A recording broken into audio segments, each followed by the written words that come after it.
Today, I want to talk to you about book marketing. I think for me, this was one of the most overwhelming parts of being an author, especially a self-published author, because it's like, where do I even begin? There's so much I could do.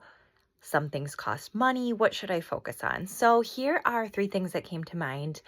If you're a new and aspiring author, especially self-publishing, number one, create a mailing list. If you don't have a mailing list with people who you can write an email, share about your books with, and send it out, you're missing out on a good opportunity that's going to be really important for your base because social media can be taken away. I recently had my Facebook that I've had since 2008. This is my personal Facebook, completely wiped out, like for no reason at all. Facebook closed it down on me. And I had heard of this happening, like people getting locked out of their social media accounts, and been like, that's not going to happen. That's must be a rare case.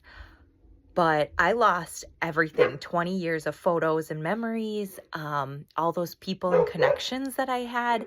So that was really upsetting, but I literally couldn't do anything about it.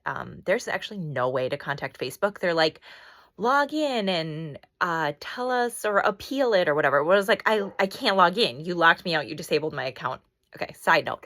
Mailing lists are super important for things like that because you control them and you then don't have to rely on social media and those things. And it directly goes to their inbox. You know you're reaching people, whereas on social media, algorithms change. There's so much that changes, but social media really allows you to have a lot more, or not social media, mailing lists allow you to have a lot more control and reach directly to your readers.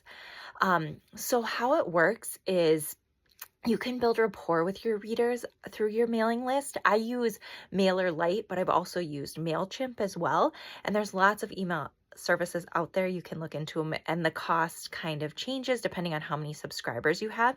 MailerLite had a free version for a while. I don't know if it's changed, but like 0 to 1,000 subscribers might be free. And then if you have 1,000 or more, that's where I'm at. I think my plan is like 1,000 to 2,500 subscribers on MailerLite is like $25 a month, and then it goes up from there. Don't quote me on that, but that's what I'm remembering off the top of my head. The next question, how do you build a mailing list? The best way to create a reader is to create a reader magnet. So that's a short story, novella, or novel that readers get for free in exchange for signing up for your newsletter. I use BookFunnel. BookFunnel is amazing. You can upload your ebook, create a landing page where readers subscribe, then it automatically syncs to MailerLite or MailChimp or whatever you're using. So when you send out a newsletter, these new subscribers automatically receive it. BookFunnel has promos you can sign up for, so it's shared with other readers as well. Like I recently signed up for an enemies to lovers promo. So my book got accepted, and that means that other authors will be all sharing this promotional link that is a combination of all these other enemies to lovers authors and their books. So we're helping each other out, right? And we're allowing new readers a lot of times to get a free book in exchange for signing up for our newsletter. So definitely create a reader magnet and use it to build that mailing list. Lastly, make sure the ebook you're sharing is super professional, right? Even though you're giving it away for free, this is the opportunity to get in front of a new reader. Think of it like a job interview. You might only have one chance to make a good impression on this potential new reader. And a lot of times too, people will unsubscribe, right? Like they got their free book and they're going to unsubscribe. That just happens. But if they like your book, and it's something that really resonates with them, they're more likely to stay on your newsletter. You don't want to have grammatical errors and mistakes. Definitely get professional editing done and make that ebook look as polished as possible.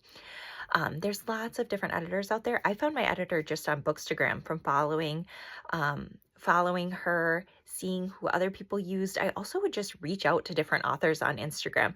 It's amazing how helpful other authors like to be. Like on Bookstagram, in the clean romance community anyways, people are always willing to share and help out. Like I remember early on reaching out to an author and just being like, hey, can you help me with my marketing? What are your top marketing tips you have? Because I'm really stuck. And she kind of introduced me to the idea of using a trope in my subtitle, things like that. So use your resources, make connections, and maybe you can help out an author and hopefully they can help you. But definitely go on Bookstagram, find some recommendations for a professional editor, and also see if there's other marketing services out there and available. Have a great day, you guys. Good luck.